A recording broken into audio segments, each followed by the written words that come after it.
सारे साधनों का एक ही पर्यावसान है, मन का इष्टाकार हो जाना, इष्टमय हो जाना। परंतु ये बहुत कठिन बात है। मन का प्रभु में समर्पित हो जाना बहुत कठिन बात है। ये सर्वथा सत्य है कि मन का जब तक प्रभु में पूर्ण समर्पण नहीं होगा, तब तक अध्यात्म की ऊंचाई पर, जहां काम क्रोध लोभ मोह मद मत्सर स्पर्श भी नहीं कर सकता, अर्थात स्फुरण ही नहीं होता है, उस भूमिका पर पहुंचना असंभव है जब तक मन अपने आराध्य देव में समर्पित नहीं हो जाता। बड़ी कठिन चीज है मन को रोकना। 5 मिनट मन कहीं गया ही नहीं, केवल प्रभु में डूबा रहा, बहुत बड़ी उपलब्धि है। निरंतर मन भगवदाकार है, वो तो सिद्ध पुरुष हैं। अर्जुन के सदस्य जो महाबली हैं, भगवान के सखा हैं और दिव्य हैं, वो प्रभु से कहते हैं कि मन को रोक पाना बहुत कठिन है प्रभु। इतनी सामर्थ्य है भगवान की कृपा से कि आपने चरित्र सुना, उर्वशी जी काम से प्रेरित होकर स्वागत करती हैं और वो कहते हैं माता कुंती और माद्री के समान मैं आपको देखता हूं, जैसे गुरु पर भाव होता है वैसा आप पर भाव है, आप एक शब्द भी ऐसा न निकालिए। ऐसे महापुरुष कह रहे हैं भगवान से स्वयं कि मन को रोकना बड़ा कठिन है। इतना कठिन वायुरिव सुदुष्करम, जैसे तूफान को रोकना कठिन है, ऐसे मन को रोकना कठिन है। परंतु भगवान अर्जुन की इस बात को एकदम नकारा नहीं कि तुम ठीक नहीं कह रहे हो, कह रहे हैं ऐसा ही है। असंशयम महाबाहो मनो दुर्निग्रहम चलम, बिल्कुल तुम ठीक कह रहे हो, ऐसा ही है, मन को रोकना बहुत कठिन है। पर ऐसा नहीं है कि उसे रोका नहीं जा सकता। कठिन है पर रोका नहीं जा सकता, ऐसी बात नहीं है। तुम महाबाहो हो, शूरवीर हो, तुम प्रयास करो, ये हम सबके लिए है। तो हम कहें कि हम तो शूरवीर हैं नहीं, देहाभिमान के कारण तुम वास्तविक शूरवीर नहीं हो। अपने स्वरूप की तरफ देखोगे तो तुम भगवद अंश हो। जो अर्जुन जी में आत्मस्वरूप विराजमान है भगवान, वही तुम्हारे हृदय में विराजमान है, बिल्कुल संशय मत करना। हम जितना शरीर और संसार से प्रीता करते जाते हैं, वैसे ही हम दिव्य शक्ति से रहित होते जाते हैं, और जितना हम इसका त्याग करके प्रभु में अनुराग, उतने हमारे अंदर दिव्यता आती जाती है। मन जो ये है, इसका निग्रह करना बड़ा कठिन। निग्रह माने रोकना, हटाना, जिन विषयों में जाता है उससे हटाना। परंतु ये वश में हो जाता है। अभ्यासेन तु कौन्तेय वैराग्येण च गृह्यते। अभ्यास और वैराग्य दो के द्वारा इस मन को वश में करने का उपाय श्री भगवान ने बताया। मन को जबरदस्ती खींचना बहुत कठिन बात है, और प्यार से खींचना थोड़ा सरल है। जबरदस्ती इसके साथ करने में चूंकि हम बराबर हारते गए हैं, इसका जीतने का अभ्यास है, ये मुझे हरा देगा। एक ही केवल उपाय समझ में आता है, अगर थोड़ा सा हमें आधार मिल जाए तो हम इसको वश में कर सकते हैं। आधार, पहला आधार सत्संग। क्योंकि जैसे हमें प्यास बढ़ती है, फिर हमें कोई दूसरी वस्तु अच्छी नहीं लगती। जल में मन लगाना नहीं पड़ता। देखिए, जब प्यास लगे तो आपको अधोटा दूध पिलाया जाए कि जल से बहुत ही कीमती है, आपको बिल्कुल नहीं, आपके मन को रुचेगा नहीं। अच्छा, जल का हम चिंतन करें, जल का हम ध्यान करें, ऐसा भी नहीं, बिल्कुल जलमय होगा मन, बस पानी चाहिए। क्यों? क्योंकि प्यास लग गई है। पहला आधार है सत्संग। हम देखते हैं कि जो एकांतिक हैं पर सत्संग नहीं सुनते, बहुत से ऐसे दोष हैं जो उनको अध्यात्म में आगे नहीं बढ़ने देते। देखा है, बहुत से ऐसी जिनको समझ नहीं पा रहे, उनकी वो कमियां हैं जो उनको अध्यात्म की ऊंचाई पर नहीं चढ़ने दे रही, और वो अहम के कारण सत्संग का सेवन नहीं करते। मैं सब जानता हूं, और इसी अहम में वो कमी बैठी हुई है जो तुम्हें भगवत साक्षात्कार नहीं होने देगी। देखो, भगवान शंकर को कुछ जानना नहीं है, लेकिन प्रसंग पे पाया गया कि काकभूषुंड जी जब भगवत चर्चा सत्संग करते हैं तो भगवान शंकर हंस रूप में वहां जाके सुनते हैं, क्योंकि शिव रूप में जाएंगे तो फिर उनको खड़े होकर के आदर करेंगे, पास बैठा लेंगे, फिर बोलेंगे नहीं, क्योंकि आदि महादेव विराजमान है उनके सामने कैसे, तो वो हंस रूप में जाए। कहीं भी भगवत चर्चा हो हरि की तो भगवान के परम प्रेमी महान भक्त जो अव्यक्त रूप से वो सुनते हैं। कहीं भी भगवत चर्चा हो, हनुमान जी जैसे परम ज्ञानी बैठकर सुनते हैं चुपचाप गुप्त रूप में आकर के, ऐसे कि जैसे हम जान ही न पावे, ऐसे बैठ के सुनते हैं। सबसे पहला मन को रोकने का आधार है सत्संग। सत्संग क्या करता है? प्यास जगाता है प्रभु की। हमें क्यों आवश्यकता है भजन की? हम क्यों भगवत प्राप्ति करें? क्या जरूरत है? हमें जरूरत है भोजन की, रुपया पैसा की, भोग सामग्री की, पद प्रतिष्ठा की, वाहवाही की। ये असत्संग की बातें सत्संग में पूर्णतया धीरे धीरे अंदर की जो मन में बैठी हुई वो नष्ट हो जाती है, और निश्चय होने लगता है कि भगवत प्राप्ति और भजन ही यही जीवन है। पहला आधार सत्संग है जो हमें प्रभु की प्यास जगाता है। बिना आधार के मन टिकता नहीं है। जब हमें सत्संग रूपी आधार मिलता है तब भक्तों से प्रियता जागृत होती है। कई जैसे उपासकों ने बाहर के प्रश्न किया कि हम श्री जी को नहीं जानते, क्या संप्रदाय है, क्या उपासना, हम तो बस आप और आपकी बात को मानते हैं। हमारे सामने आप हैं और आपकी बात है। बात बन गई क्योंकि आपने आधार ले लिया ना। और भगवान को बहुत प्रसन्नता होती दास दासोहम वृत्ति से। हरिदासों के प्रति दासत्व का भाव रख लिया जाए तो बहुत जल्दी। इसके बहुत सी छंदों में सेवक जी ने राधा वल्लभ भजत भज भली भली सब होए ऐसा वर्णन किया है। दूसरा आधार प्राप्त होता है भक्त प्रियता। भक्त प्रियता का तात्पर्य होता है उनके शरीर से राग नहीं, उनके द्वारा जो दिया हुआ उपासना का स्वरूप है वो प्राणों से भी अधिक प्रिय लगे। कल किसी ने एकांत में पूछा था, हम आपके हैं पर बहुत दूर रहते हैं विदेश में, ये बर्दाश्त नहीं होता, आपसे दूरी बर्दाश्त नहीं होती। अच्छा है, पर उसे विवेक पूर्वक समझिए। हृदय की नजदीकी सबसे बड़ी नजदीकी होती है। शरीर की नजदीकी आपकी है और हृदय की नहीं है तो आप हमसे बहुत दूर हैं। हृदय की नजदीकी सदैव नजदीकी मानी जाती है, शरीर की नजदीकी और हृदय की दूरी बहुत दूरी माना जाता है। भक्त प्रियता, पहला सत्संग, दूसरा भक्त प्रियता। आपके हृदय में भक्त प्रियता। एक बार श्री पूज्य गोस्वामी राधा वल्लभ जी के पूर्व में किसी भक्त के यहां गए, हो बड़ा दैन्य भक्त, बहुत पुकार, तो आचार्य चरण कृपा करके पधारते थे, गृह पावन करते, राधा वल्लभ लाल जी के चरणों की उपासना का भाव प्रकट करते।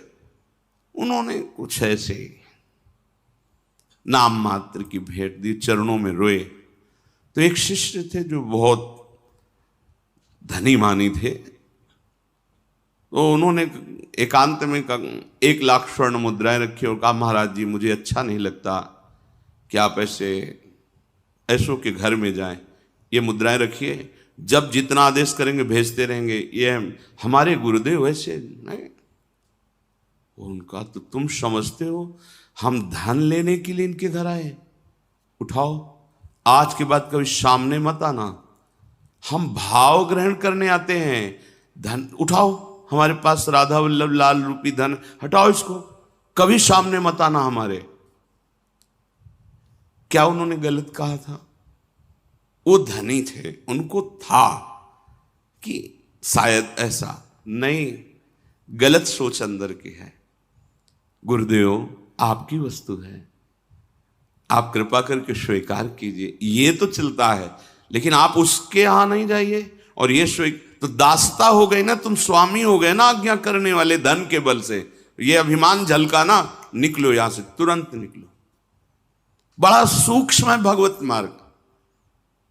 नाहरमल जी महाराज देखा कि अपने पीताम्बर में सूखी लकड़ियां आचार्य चरण स्वयं बीन करके वृंदावन की लताओं से प्यारी जू के लिए रसोई अमनिया करते हैं। देववंश आए हुए थे राजघराने के, उनका प्रभु अच्छा नहीं लगा आप लकड़ी बिन रहे, ये हम धीमर से करवा देंगे, आप विराजिए। यद्यपि उनके अंदर सुख देने की भावना है, पर प्रधान वृत्ति धन होने के कारण अगर ये कह देते कि प्रभु आप विराजिए, मैं बीन करके एकत्रित करता हूं, ये सेवा का सौभाग्य मुझे दीजिए, तो बहुत प्रशंसनीय बात। लेकिन धीमर से करवा देंगे। महाप्रभु ने कहा विशुद्ध संतों की, रसिकों की कृपा से मुझे महारानी जी की सेवा का सौभाग्य मिला। श्री जी की सेवा को तुम हे देखते हो, धीमर से कर, आज के बाद मैं तुम्हारा त्याग करता हूं। खूब रोए, श्री जी से प्रार्थना की। जब श्री जी ने आदेश किया तब फिर क्षमा किया। भक्तों के संग का निर्वाह करना बड़ा कठिन होता है, क्योंकि भक्त का संग का जब रंग चढ़ेगा तो वो अपने स्वामी के दरबार में ले जाने लायक बनाएंगे। और यही दरबार दीन को आदर रीति सदा चलियाई। हमारे मालिक के दरबार में दैन्य का प्रयोग होता है, हम का नहीं। दीनता, जेहि दीन पियारे वेद पुकारे द्रवहु सुश्री भगवान। जिनको दीन प्यारे हैं तो संत जन क्या करते हैं? तुम्हारे अंदर के अहंकार को नष्ट करते हैं। अब जब अहंकार पर चोट पड़ी तो जैसे सांप की पूंछ पे पैर रख जाए तो फन ऐसे अहंकार उड़ता है, तो हम दूसरी जगह देख लेंगे। और जहां वो दूसरी जगह खड़ा दिखाई दिया, गया मार्ग गया। अब नहीं, सब जगह से भाग करके एक ही उपाय है, महारानी की शरणागति। सब जगह से खुला मार्ग है, लेकिन इनकी शरणागति की पुष्टता रसिकों से। अगर कहीं पंक्ति से बिलग हो गए तो अब कहीं के नहीं रहोगे, क्योंकि आधार अब मन का आपका अहंकार होगा, वो अहंकार आपको नष्ट कर देगा, किसी काम का नहीं रखेगा। किसी ने पूछा था हमसे, धनी थे, कि हमारी वृत्ति रही है बहुत दान देने की, हम क्या करें, क्योंकि उसके कारण बहुत लोगों का सानिध्य रहता है।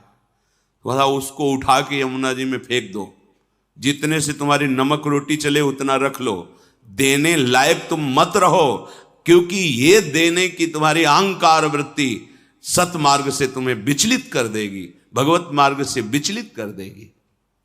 नहीं माना। भगवत प्रेमी महात्माओं का संग करने के लिए दैन्यता चाहिए, और दैन्यता भी ऐसी कि देने की स्मृति भी ना रहे।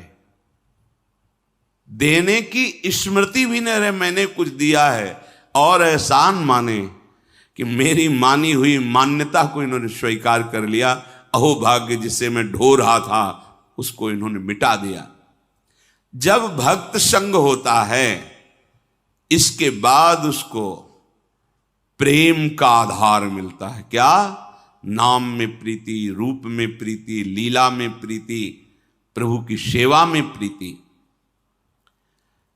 अब जैसे उसे ये आधार मिला तो फिर मन लगाना नहीं पड़ता, स्मरण प्रारंभ हो जाता है। पर आधार आपका एक एक कदम सुदृढ़ होना चाहिए, फिसलना नहीं चाहिए। जो तुम्हारे अनुकूल बर्ताव करे सदैव, तो आप निश्चित समझ लेना आपका दरबार में प्रवेश नहीं होगा। बात समझ लो हृदय से, आपका कल्याण नहीं होगा, क्योंकि जगत में यही तुम्हें मिलता रहा है, उसी से तुम्हारा मलिन अहंकार पुष्ट हुआ है। अब उसके नष्ट होने का अवसर मिला है, क्योंकि भक्त संग मिला है। एक शिष्य बनने के लिए गुरुदेव के पास गए। काफी दिन जाने पर उन्होंने हिम्मत आई और कहा, मैं आपको गुरु रूप से वरण करता हूं और आप मुझे मंत्र दीजिए। तो उनका, इतने दिन के निरीक्षण में मैंने तुम्हारे अंदर क्रोध वृत्ति बहुत पाई है। आश्रम में तुम जिससे देखो झिड़कते रहते हो, तुम्हारी नाक में गुस्सा रखा है। हम मंत्र तब देंगे जब तुम इस गुस्से पर काबू कर लो। 1 वर्ष तुम्हें समय देते हैं, अपने क्रोध को काबू में करो, फिर तुम्हें हम मंत्र देंगे। 1 वर्ष तक तुम्हें कोई भी सताए, तुम्हें गुस्सा नहीं करना जी। 1 वर्ष पूरा हुआ, स्नान करके आ रहे थे, गुरुजी ने एक मेहता रानी को बुलाया और कहा, माई ये आ रहा है, तुम झाड़ू ऐसा लगाना किसी के ऊपर धूल जाए। ठीक है। वो तब तक खड़ी रही जब तक वो अजान नजदीक आए, तो रज में ऐसी झाड़ू लगाई कि पूरा रज ऊपर एकदम, तुझे दिखाई नहीं दे रहा मैं नहा के आ रहा हूं, और ऐसा बहुत बिगड़े। वो हाथ जोड़ के, महाराज क्षमा करो, हमें पता नहीं था कि आप आ रहे हो, हमारा काम ही है सोहनी लगाना, ऐसा। तो मारने के लिए भी। अब वो गए, कहा गुरुजी 1 वर्ष हो गए। तो बोले, जिसको त्यागने के लिए कहा था वो तो त्यागा नहीं। सुना अभी अभी तुम गुस्सा करके आ रहे हो मेहतरानी से, जो नित्य सोहनी सेवा करती हैं। पूज्य भाव रखना चाहिए। तुमने उन पर क्रोध किया और सुना कि तुमने ऐसे भी मारा नहीं, पर हाथ तुम्हारा उठ गया, अभी नहीं, जाइए 1 वर्ष और अभ्यास कीजिए। अब दूसरे वर्ष जो वो नित्य वही आश्रम की सोहनी सेवा का उसका, बोले अब की बार झाड़ू मारना, धूल नहीं, नजदीक आवे तो झाड़ू ऐसे लग जाए उसके शरीर में। बोले जो महाराज मारेगा तो नहीं। बोले नहीं, अब की बार 1-2 शिष्य आसपास रहेंगे, अगर वो गुस्सा करेगा तो उसे पकड़ लेंगे, तुम्हें मारेंगे नहीं। ठीक है महाराज। जब वो स्नान करके बड़े आनंद से आ रहे थे, तो अब की धूल नहीं उड़ाई, सीधे नजदीक जाके ऐसे झाड़ू 1-2 मारी और सीधे उसके शरीर में, पैरों में ऐसे। उसने कहा कि मूर्खा, तुझे समझ में नहीं है, मेरा 1 साल पीछे बर्बाद कर दिया। फिर दूसरा, मैं स्नान करके दीक्षा के लिए जा रहा था और बहुत कड़ुआ बोले, पर हाथ नहीं उठाया। गुरुजी, देखो तुमने गुस्सा किया, अभी 1 वर्ष, जब तुम्हें गुस्सा ना आवे 1 वर्ष अभ्यास करो। क्रोध नष्ट होने पर ही हम, क्योंकि ये क्रोध बना रहेगा तो ये भजन आगे को जो विस्तार करना है भजन का, भागवतिक प्रकाश, वो होने नहीं देगा। अब सोचो, जो अपने लोग परमार्थ में काम क्रोध लोभ आदि की वृत्तियों को ही नहीं देख रहे, मनमानी आचरण कर रहे, कैसे भगवत बोध होगा। गुरुदेव, इतना समय हो गया और आपने एक बहाना बना लिया है कि गुस्सा करो। बोले दोष दृष्टि करते हो, और नहीं क्षमा, पर तो 1 वर्ष और, अगर भगवान नाराज हो जाए किसी कारण से, तो गुरुदेव भगवान क्षमा कर दे, तो भगवान कभी अपराध नहीं मानते। हरि रूठे गुरु शरण है, गुरु रूठे हरि नाहि। यदि गुरु भगवान का हृदय संतप्त हो गया तुम्हारे आचरण से तो तुम्हें भगवान श्री हरि सहयोग नहीं करेंगे। अगर श्री हरि नाराज हो जाए और गुरुदेव भगवान का वरद हस्त है, कुछ नहीं बिगड़ने वाला। गुरुजी ने कहा कि अब तुम्हें 1 वर्ष तक पुनः अभ्यास करना है। 3रा वर्ष गंगा स्नान करके आया। गुरुदेव ने कहा आपकी बार कूड़ा भर के पूरी टोकरी रखना, जितना जूठन पत्तल सब आते उसकी खोपड़ी से डाल देना। ऐसा ही किया। जे भी नजदीक आए पूरा वो सब पवित्र जो प्रसादी दोना पत्तल झाड़ू से लगा के जो कूड़ा कर सब उनके ऊपर से डाल दिया। तुरंत उन्होंने घुटने टेके और चरण पकड़ा और कहा मां, मैं समझ नहीं पा रहा था कि आपका उद्देश्य क्या है। कहीं न कहीं गुरुदेव भगवान की हम पर कृपा है। मुझे आज दोबारा स्नान करने का सौभाग्य मिलेगा गंगा जी का। लौट गए, नहा के आए, कहना नहीं पड़ा गुरु मंत्र दे दो, आओ गुरु मंत्र लो। क्रोध, मान, कई बार बताया लाला बाबू जी जब परम विरक्त रहते थे, एक लंगोटी लगाते, भिक्षावृत्ति से जीत, और जब श्री कृष्णदास जी से कहते कि विरक्त मंत्र और विरक्त भेष दे, और नहीं अभी आप अधिकारी नहीं, तो खोज करते कि मेरे में कौन सी ऐसी कमी रह गई जो गुरुदेव। तब ध्यान आया कि बड़े सेठ थे तो रंगनाथ जी के सेठ से उनकी लाग डांट थोड़ा ईर्ष्या चलती थी, हो सकता है ये वृत्ति अंदर हो, इसलिए शायद ऐसा। तो भिक्षुकों की लाइन में सुबह वहां खिचड़ी आदि, रंगनाथ जी वो भिक्षुकों की लाइन में खड़े हो गए। किसी ने जाकर बताया कि लाला बाबू भिक्षुक बन करके खड़े, वो सेठ जी सुंदर सुंदर भोग सामग्री और अमूल्य वस्तुएं, और कहा सेठ जी आप लाइन में क्यों खड़े। एकदम ईर्ष्या जो अंदर थी वो सब पानी पानी हो गई, और उनका आप आइए। ऐसा नहीं, बोले हम तो भिक्षुक हैं, बस 1 मुट्ठी खिचड़ी या चावल दे दीजिए। और वापस जा ही रहे थे कि रास्ते में गुरुदेव मिल गए और कहा आज तुम्हें विरक्त मंत्र और विरक्त भेष देने की इच्छा हो गई। बड़ा सूक्ष्म भगवत मार्ग। ये देहाभिमानी, धनाभिमानी, बुद्धियाभिमानी ये उस महिमा को नहीं जानते हैं।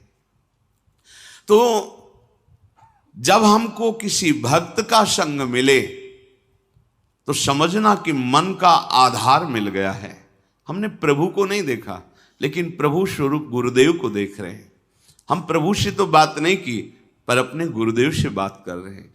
प्रभु की आज्ञा को तो हम नहीं समझ पाए, क्योंकि गीता भागवत वेद सब भगवान की आज्ञा है, पर हम गुरुदेव की आज्ञा पर चलते हैं। तो इनकी कृपा से ज्यादा प्रयास नहीं करना पड़ेगा, मन स्वाभाविक लगने लगेगा। साधन का उपदेश उसी के ऊपर रंग लाता है